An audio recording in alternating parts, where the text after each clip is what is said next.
Hello दोस्तों, स्वागत है आप सभी का हमारे YouTube चैनल पर। यहाँ मिलेगी आपको हमेशा नई खूबसूरत कहानियाँ।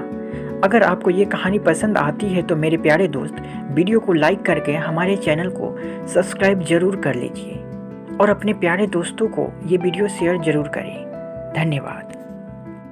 वीडियो के अंत में आपके लिए मैंने कुछ लाइनें लिखी हैं, उसे जरूर पढ़ें। धन्यवाद। सुबह का लगभग 10 बजे का समय था और पोस्ट ऑफिस में ज़्यादा चहल पहल नहीं थी। पोस्ट ऑफिस के मेरे केबिन से पूरा की पूरा पोस्ट ऑफिस मुझे साफ दिखाई देता था। अचानक मेरी नज़र एक 30-35 साल की महिला पर गई। महिला दिखने में सीधी सादी, मेकअप रहित प्रभावशाली व्यक्तित्व वाली लग रही थी। उसके पहनावे से और महिला मध्यवर्गीय लग रही थी। जिस तरीके से वह ऑफिस के कर्मचारियों से बातचीत कर रही थी, यद्यपि मुझे उनकी बातचीत सुनाई नहीं दे रही थी क्योंकि मैं दूरी पर था। उसके स्वभाव की नम्रता साफ साफ झलक रही थी।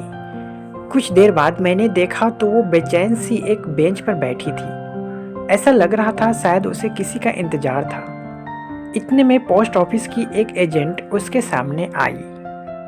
उस महिला ने एजेंट से कुछ बात की और एजेंट ने अंदर आकर मुझसे पूछा, सर, इनकी आरडी मैच्योर हो गई है, लगभग 8,000 की रकम है, लेकिन शर्मा जी कह रहे हैं कि अभी कैश नहीं है, इसलिए पैसे हम अभी आपको नहीं दे पाएंगे।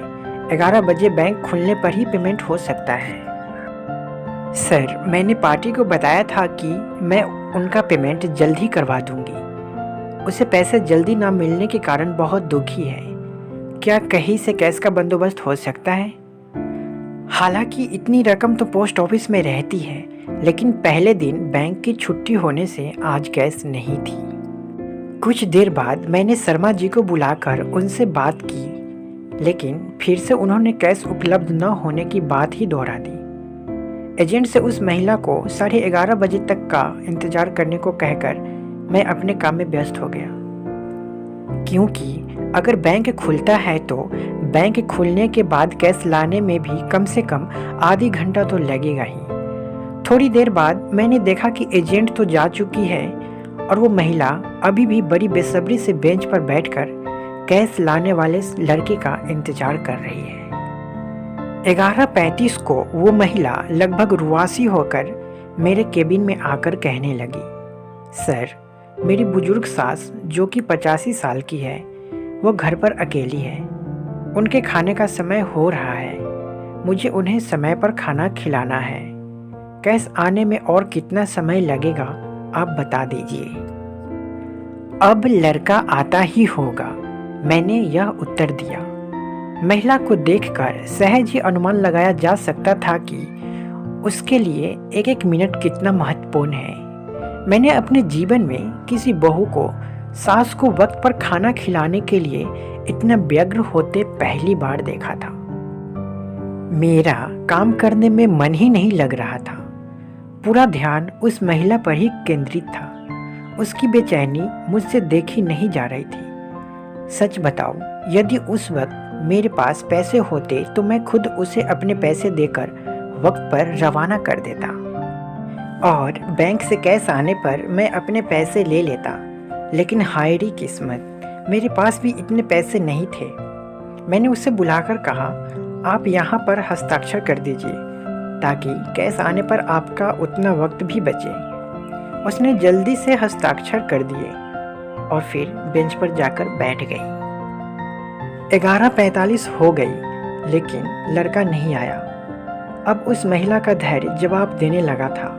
वो मेरे पास आकर कहने लगी, सर, मैं अब और इंतज़ार नहीं कर सकती। मैं काफ़ी समय से इंतज़ार कर रही हूँ। मेरा घर भी काफ़ी दूर है। मुझे खाना बनाने में भी वक्त लगेगा, इसलिए अब मैं जा रही हूँ।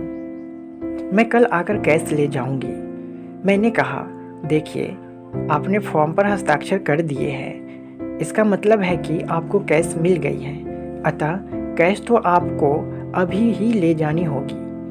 यह सुनकर अब वो कुछ ज़्यादा ही परेशान हो गई। 11:55 को वो फिर मेरे पास आई और बोली, माफ़ कीजिएगा, मैं और इंतज़ार नहीं कर सकती। मैं जा रही हूँ। मुझे मेरी सास को वक्त पर खाना खिलाना बहुत ही ज़रूरी है, पैसे से भी ज़्यादा, चाहे इसके लिए मेरा इतने रुपए का नुकसान ही क्यों न हो जाए, इसकी मुझे गम नहीं। और इतना कहकर वो सचमुच में चली गई। मैं और मेरा पूरा स्टाफ अचंभित होकर उसे जाते हुए देखता रह गया।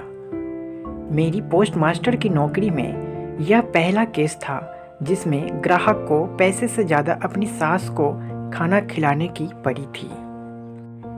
एक मध्यवर्गीय बहू जिसके लिए 8,000 रुपये बहुत मायने रखते हैं, क्योंकि पूरे 12 महीने थोड़े थोड़े पैसे जमा कर कर उसने यह राशि जुटाई थी, इतनी सहजता से पैसे छोड़कर कैसे जा सकती है। हम सभी को यह बात बिल्कुल हजम नहीं हो रही थी। आजकल ही नहीं तो प्राचीन काल से ही सास बहू का रिश्ता एक ऐसा रिश्ता कहलाता है जिसे जैसे न चाहते हुए दोनों ही निभाती है। आए दिन हम सास बहू के अनबन के किस्से अक्सर पढ़ते सुनते रहते हैं। थोड़े दिन पहले ही मैंने न्यूज़ में यह वीडियो देखा था जिसमें एक बहू अपनी बीमार और बुजुर्ग सास को पति की गैर मौजूदगी में खूब मारती है। सास बहू रिश्ते को शर्मसार कर देने वाली यह न्यूज़ थी।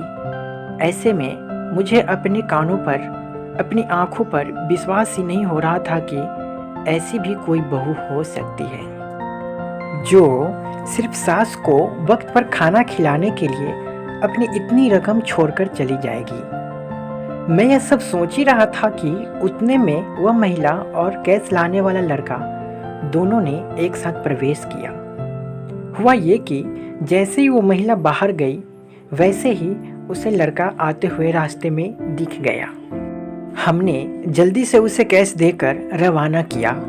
मुझे और मेरे पूरे स्टाफ को ऐसा लग रहा था कि जैसे उसने उस महिला को कैश सौंपकर बहुत बड़ा काम किया हो।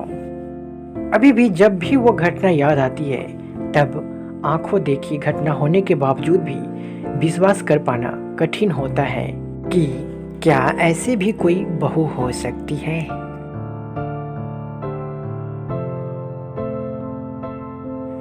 आजकल हम छोटे छोटे बातों पर ज़्यादा गुस्सा करके अच्छी खासी रिश्तों को प्रभावित कर देते हैं और इसका नतीजा यह होता है कि वह रिश्ता टूट जाता है और जिस घर में पहले खुशियाँ हुआ करती है उस घर में अब उदासी छा जाती है हमारी बेमतलब के झगड़ा से।